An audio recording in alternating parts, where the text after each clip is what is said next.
What it do, baby? Welcome everyone to the ATB podcast. I'm Gary with, Kelvin. and today we're going to be continuing our series where we analyze each and every playoff team from both the Western and Eastern Conference. Last week we did the Los Angeles Clippers, who are the second seed in the Western Conference, and this week we will be doing the second seed in the Eastern Conference, which is the Toronto Raptors. So before we get into today's video, I just wanted to state a few of the Raptors' main statistical categories and where they rank as compared to other teams. They're 12th in points per game with 113. They have the second best defensive rating in the league at a 104.9. They're 11th in offensive rating at a 111.3, and they have the fourth best plus minus. Yeah, and our question of the day will be, do you think the Raptors as a team this year is better than where they were last year? Yes, So sir. to start off, we're gonna talk about the strengths first, and if you've seen the Raptors this year, it's you like from the main difference that I see from where they are this year than where they are last year is that they are much more well-rounded this year, and a lot of their players have stepped up, especially Pascal Siakam and Norman Powell, Kyle Lowry. They've all upped their scoring by quite a few points, and Pascal Siakam is arguably another candidate for the most improved player again for the second year in a row. Yep. So the first strength I wanted to talk about is their defense, and as everyone knows, they have one of the best coaching staffs in the league. And Nick Nurse, he's a very good coach, and the defensive scheme really reflects that, because if you watch them play defense, they start off in a 3-2 zone with two wings on top and Pascal Siakam usually in the middle. And because Pascal is such a long defender, he is able to clog a lot of the passing lanes.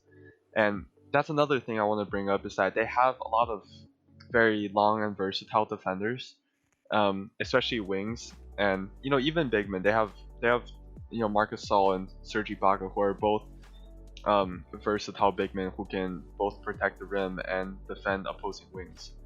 So going on with that, because their defensive scheme really utilizes their personnel really well. As I was saying, they have a 3-2 zone with Pascal in the middle and two guards on top, and then they have two bigs or two big forwards down low. And the main thing that impresses me about their defense is that it morphs and changes throughout the game to adapt to what the opposing offense is doing. So for example, in games where the opposing offense is trying to run a pick and roll, they can easily morph into a man-to-man or to a 2-3 zone, which makes them again very switchable and adaptable depending on the game situation. Yeah, for sure. Going off of that, I remember talking about the defensive scheme. I remember when they were playing the Rockets. They ended up losing that game. It was in Toronto, but I remember most teams when they play James Harden, obviously they want a double team right when they cross half court, especially as the season's continued and everybody just continues to respect James Harden as an offensive player more and more. But one thing that I respected about the Raptors and their defensive scheme is pretty much right when the game started, they were picking up James Harden from full court, and they were trapping right when he crossed half court. The Rockets were able to make their shots that game, but they did a great job trapping him, making sure that he didn't get easy looks, so he was going to have to work for every bucket that he got. And I think that really reflects their defensive scheming, just their overall effort and energy defensively. They have a lot of, effort and energy. The old saying, defense wins championships, and obviously they did win the championship last year. And a big part of that was obviously Kawhi Leonard, who is a top 5 defender in the league. But I think going off of what you were saying, it's a much more team-rounded team, because when you lose a superstar like Kawhi Leonard, everybody has to up their game a little bit more. And like you said, Norman Powell has improved his points per game by about 8 points. Fred VanVleet is averaging 6.5 more points than he did last year. Pascal Siakam's averaging 8 more points than he did last year, and Kyle Lowry is averaging 6 more points than he did last year. And I think also Serge Ibaka is averaging about 5 more points this year. So everybody's stepping up offensively, and then like you were saying, defensively, the whole reason they were able to beat the Bucks, who in my opinion was their biggest task in the playoffs, although they went 7 games with the Sixers, I think the Bucks were probably the most well-rounded team, of course, with the Warriors' injuries in the finals.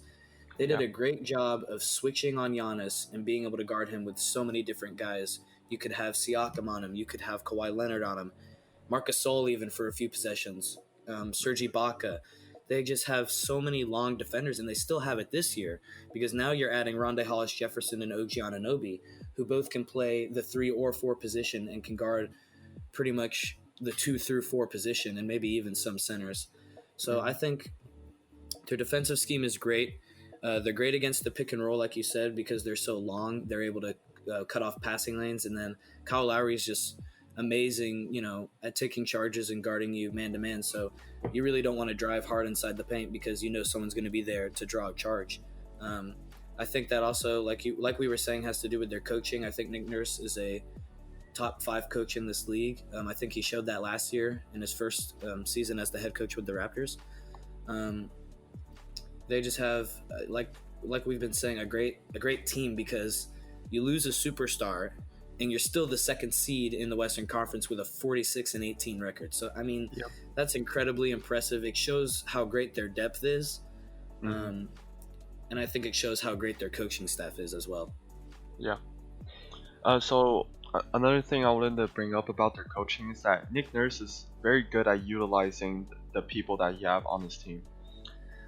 So I could go on and on about the Raptors defense, but the two main games I'm gonna reference, or not like really games, but one of them is a game, the other is a playoff series. But as you were saying about Giannis, the Raptors, along with a very adaptable defensive scheme, Nick Nurse also likes to try a lot of other defensive schemes. Like against Giannis, the Raptors did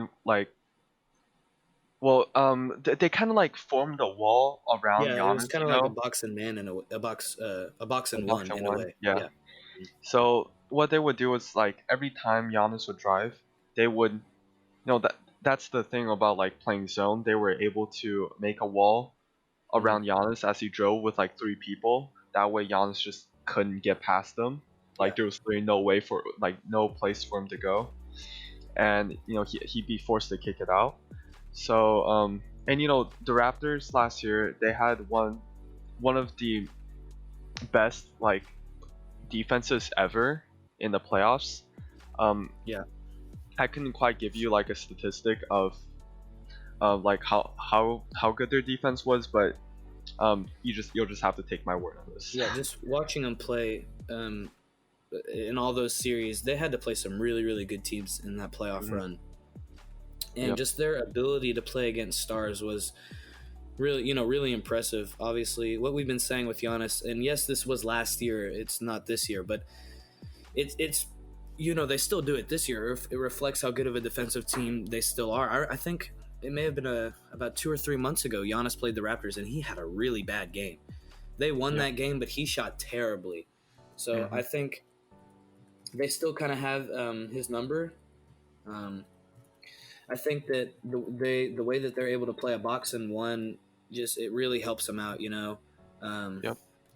as well as, like we were saying with their long defenders. And what they do is, the game planning is, okay, well, we're going to trap the paint. We don't have to worry about your shooters because if Eric Bledsoe is struggling and if Malcolm Brogdon is struggling, we don't have to worry about them. So we can adapt, and now we can trap you. And looking at the box score, earlier this year against the Raptors, he usually averages 30 points per game. He only had 19 points per game, and he shot less than 40% from the field. So they definitely are still very capable of guarding Giannis, and ultimately that's going to have to be the main challenge for them if they want to make it to the conference finals. I think that there's no doubt in my mind that the Bucks will be in the conference finals, and if the Raptors want to get there, they're going to have to be able to defend Giannis. And they're definitely great defensively, and I think that if they did it last year, I mean, they should be able to do it again. Maybe not as well, but I think they definitely have one of the best chances in the Eastern Conference to get out of a series with the Bucks because they've been there before and they know how to guard them. Yep. Um, Adding on to that, they are second in the league in steals per game with just under 9 per game. I think that adds on to what we've been saying about cutting off the passing lanes and having really pesky defenders at the guard position like Kyle Lowry. Um, they just, I think that also can lead to foul trouble. I think we've seen Kyle Lowry foul out of a few games this season. But Hmm. at the end of the day, when you're getting those steals, that's leading to fast break points, which they're actually first in the league in with about 19 and a half points per game. And that's really big. As many easy points as you can get, you just want to get as many as you can. And they do a Yeah. great job of that with being second in steals and first in fast break points. Yep. And another game I want to bring up is against the Mavericks this season. As y'all probably already know, the Raptors had one of the biggest comebacks ever, I'm pretty sure. Yeah. And just watching them throughout the game, it's like they were down by like 30 something Yeah, at they one were down point. 30 in the third quarter. It was unbelievable. Hmm. And you could just see like Nick Nurse tried so many different strategies to see what would work, and in the end, they full court pressed, and they even played a box and one for some of the time just to throw off the rhythm of the Mavericks, Mhm. and it worked. In the end, they came back and they won. So that's another thing. Nick Nurse is just very good at utilizing the people that he has, and then he's willing to try out different defensive schemes. Unlike Dwayne Casey in the past, where like when something wasn't working, he wouldn't go change off of it. He just stay with it and see where it went. So For I sure. think that's the main thing, is that Nick Nurse is willing to adapt, and he's very successful in adapting to the different situations. Yeah, I remember that game. I remember watching it live, and the Mavericks were up by 30. And I just remember Nick Nurse doing, all these different defensive things like you were saying. And I remember specifically they would put smaller guards on Kristaps Porzingis because Kristaps has a real trouble playing on smaller guys. I don't know what the problem is, but he loves to just fade away, and then he has a problem as far as like getting steals in the post. Like the ball can get taken away from him, especially if it's someone smaller. I would Yep. never imagine a coach putting like a 6'5", 6'4", 6'6" player on a 7'3" guy and it actually working, because then you have this pesky guard who's trying to steal from him, because Porzingis isn't going to back you down and dunk on you, right? He's going to Yeah. fade away. He's going to pass it out. And then they would trap the post as well. So I think that their defensive innovation and adaptability is just extremely fast and extremely good. Yep. I think, like we've been saying the whole video, it's extremely important to their playoff success, and that's really the most important thing for me for them is will they be able to perform defensively, um, and I think they'll be able to do that. Going on to the offensive side of the ball, I wanted to talk about a few of Oh, their offensive sorry. Before you advantages. go on, could Mhm. I mention one more thing? Yeah, mhm. Another thing that Nick Nurse likes to do is to mess around with lineups, as you were saying, like with different matchups, and he Mhm. also, because of the personnel that the Raptors have, Nick Nurse is able to run out a bunch of different lineups. Like sometimes you'll see him running small ball.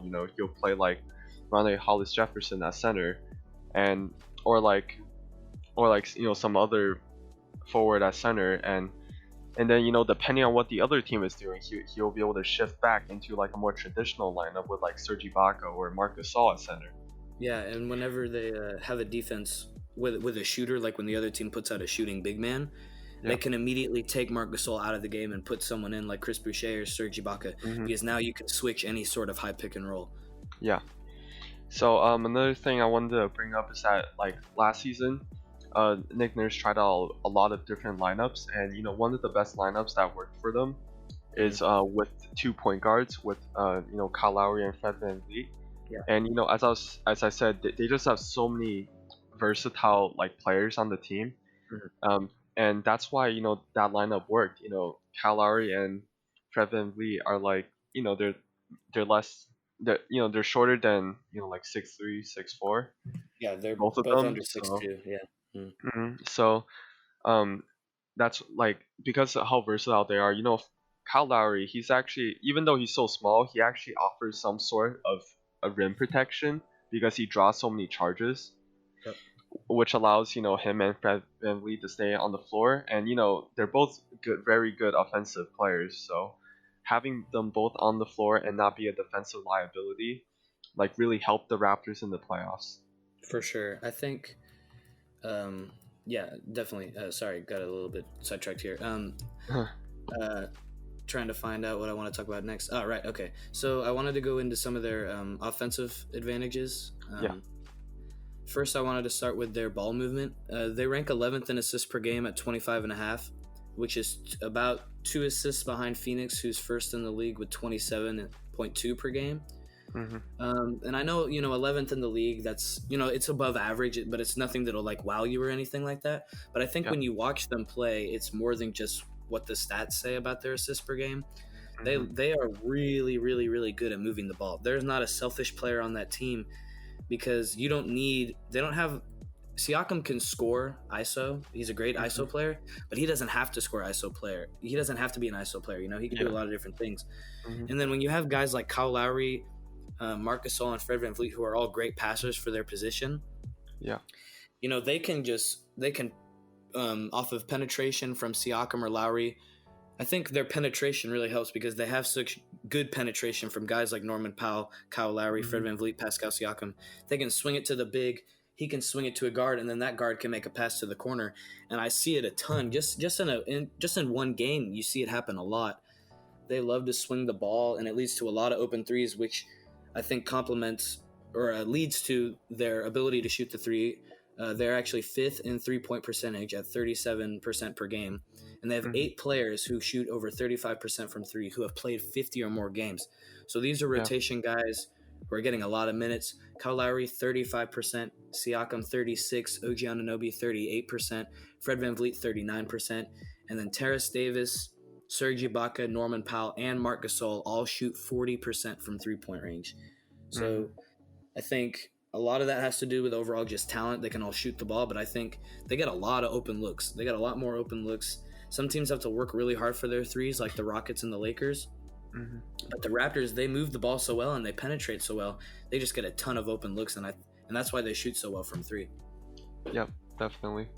Another, like, the biggest difference that I've seen from the Raptors team last year to the one this year, like at least on offense, is that everyone gets a lot more touches now, as you can see with the statistics, where like basically all of the starters, at least on the Raptors, are averaging more points. So that's like the main things that this is not a knock against Kawhi Leonard. It just Kawhi is such a great isolation scorer that like it makes sense to pass it to him for like a bunch of isolation possessions every once in a while, because he's such an efficient scorer. But now with Kawhi Leonard gone, there's not a lot of people eating up those isolation possessions anymore, aside from occasional ones from maybe Kyle Lowry and Pascal Siakam.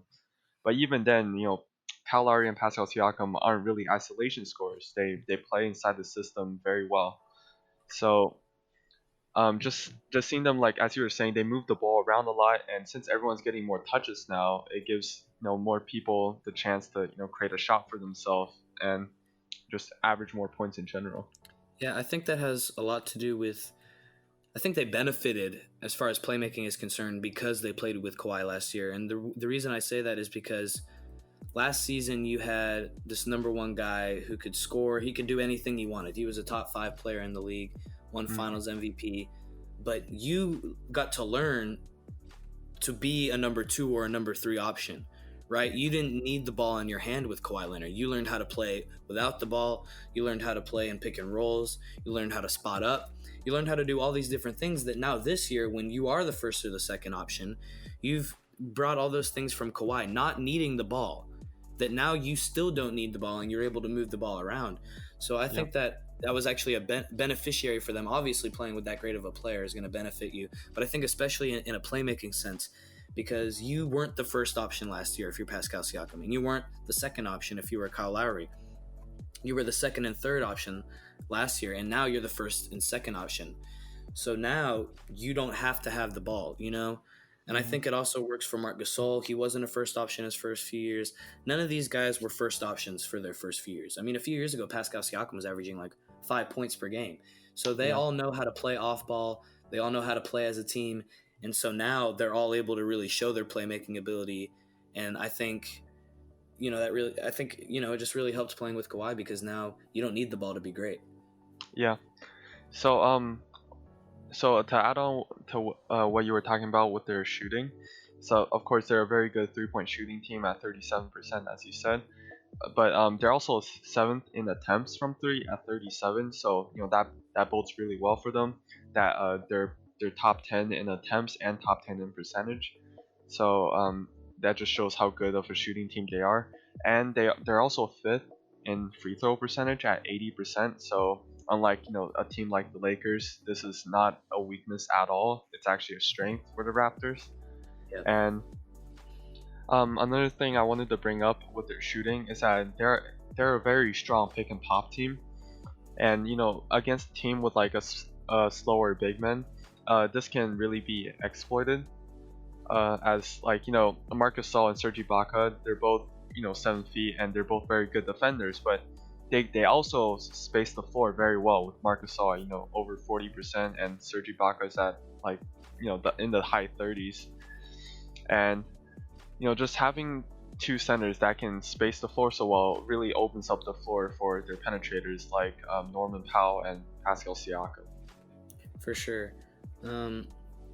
I think that's about all of the advantages I have. One more thing that I wanted to mention was obviously Pascal Siakam. I wanted to go just a little bit more in depth on him.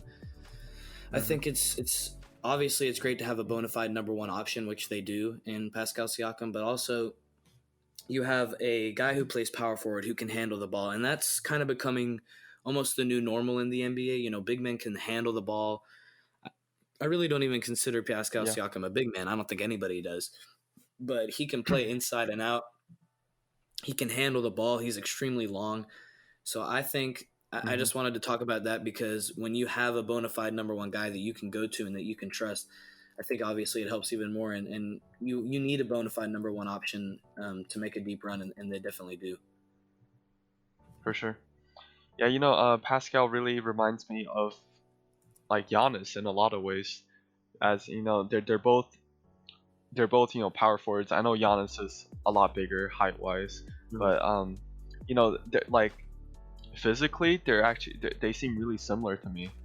They're both very long and good athletes, and they're both excellent slashers.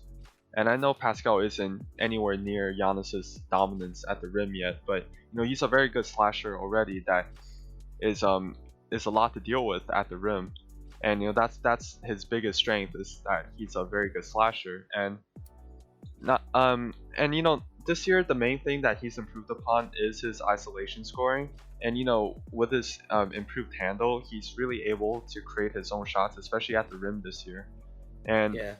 I know his 3-point percentage has dropped off a little bit, but he's still an above average shooter, and that bodes really well for the Raptors, especially in the playoffs, because unlike Giannis, Pascal isn't going to be able to get exploited, and people can't just drop off of him because he's going to be able to nail those wide open threes. For sure. I think one guy that he actually reminds me of a lot is Lamar Odom. Because he's about 6'8", 6'9", plays the power forward position, but he can play the small forward position as well. Obviously, Lamar Odom didn't get nearly as many touches or shots playing with Kobe Bryant and Pau Gasol for the best years of his career. But I think as far as length, defensively, ball handling ability, Lamar Odom was always a very good ball handler for his size. He could bring it up. He could back you down. He could shoot. I think that Pascal Siakam is kind of like Lamar Odom if Lamar Odom was ever a first option. And obviously Siakam's a little bit, he's obviously more talented in different areas. But I think as far as build and their ability to handle the ball for their size and defend, I think that they had a very similar play style. Yep. So I'm gonna move on to some of their weaknesses, and I think their biggest weakness when it comes to like overall like this season, because they're so well rounded that it's really hard to pinpoint like a specific weakness for them, is their health. I mean, they're they have good chemistry though, so I don't feel like it's a big problem. It's just because they haven't. A lot of the players have been out, especially like Marcus Gasol, Norman Powell, all those guys. They've missed a good amount of games this season, and they only have two players that's played more than 55 games, and I don't. Okay, I feel like they have good chemistry, and they were a championship team last season, so they have had plenty of time to play together. But because of this season, with the different roles that everyone has, I don't know if this will affect them in the playoffs. But I think with the situation we're in now, that everyone's going to be affected if we start the playoffs right away. Because they just haven't practiced together, so I don't see this as being a big problem, but it's definitely a concern if some of the people can stay healthy in the playoffs. Like with what you were saying, of course you get more time or less time, excuse me, to play in the gym together to get that team chemistry. But on the other hand, it's more rest for those guys that have had injury problems the entire season. So it's really difficult. I think with the Raptors, it won't be too much of a problem with what you were saying, because they made such a deep run last year and they have such good team chemistry. But I do think specifically with health, I think it's a problem with their big man position. Marc Gasol has only played 35 games this season, and if he's unable to stay healthy during the playoffs, you have Serge Ibaka, you have Chris Boucher, but I think that's a little bit thin at the center position. I would like to have, you'd like to have one more guy who could play the 4 or the 5 position. Because Chris Boucher is obviously a good player, but I don't know, you don't know how ready he'll be for the playoffs. He's never really got quality minutes in the playoffs, but obviously Marc Gasol has, as well as Ibaka going on that championship run last year. So I think their bigs need to stay healthy, especially Marc Gasol, because he's had trouble staying healthy, only playing about half the games this season.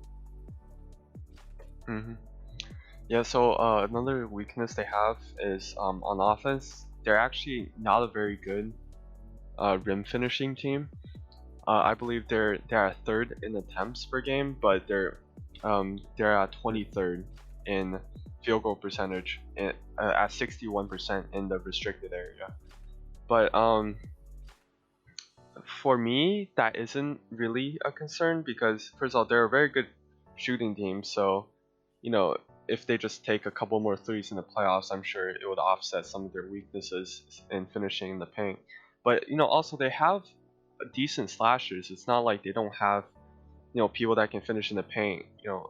Marc Gasol's a good post player, and Pascal Siakam is a very good slasher, and Norman Powell, he's very athletic and he's gonna be able to collapse the defense. So to me, this isn't really a problem, but it's just one of the the few things that really stick out to me as like a potential weakness, because they're just so well rounded that you have to find some of the little things. Yeah, I think that as maybe like what other teams will use to game plan against them. Being that high of a seed, they don't have a ton of glaring disadvantages. But I think I probably think of this as more of a problem than you do, and I only think of it as more of a problem because rim finishing is such a big part of the game today. Obviously, it's been a big part of the game forever, but now it's a lot. It's an alley-oop and it's a 3-point league. And to me, when you shoot 23rd in rim finishing at about 61%, that means you're not throwing a lot of lobs. And the Raptors, they do not throw a lot of lobs. So you're not getting a ton of really, really easy points. They're not the best pick and roll team with guys like Gasol and Ibaka because, they're not the fastest. Yeah. But obviously Boucher and Siakam are very good pick and roll players, but they don't need to play Siakam in the pick and roll a lot. I think that's one problem is, their pick and roll is potentially, it's suspect because their bigs tend to be slow. Like we were saying, they're more fit for the pick and pop to where their bigs don't have to move as much coming off the screens. And being 23rd in rim finishing, it just means, you're, like I was saying, you're not getting a lot of lobs and you're not getting a lot of really, really easy finishes. So I think that could definitely play in to something, but like with what you were saying, their 3-point shooting kind of offsets that in a way. But another thing, as far as their guards are concerned with rim finishing, I see Kyle Lowry do this a lot, and it works most of the time, but I do think it could be a little bit of a concern come playoff time. He does have somewhat of a temper with the referees, and he tends to drive a lot, looking for fouls. Sometimes he's not even looking to score, make the layup. He's just driving because he's such a smart player. He knows how the defense is playing him. and he's just trying to draw foul, and he's not always getting his calls. So I think you're not getting enough points with lobs. You're not getting enough easy buckets. And then also sometimes you're looking to get fouled rather than looking to get scored. And I think that's a tricky balance. But I think it could definitely be a disadvantage in the playoffs for them. Yep.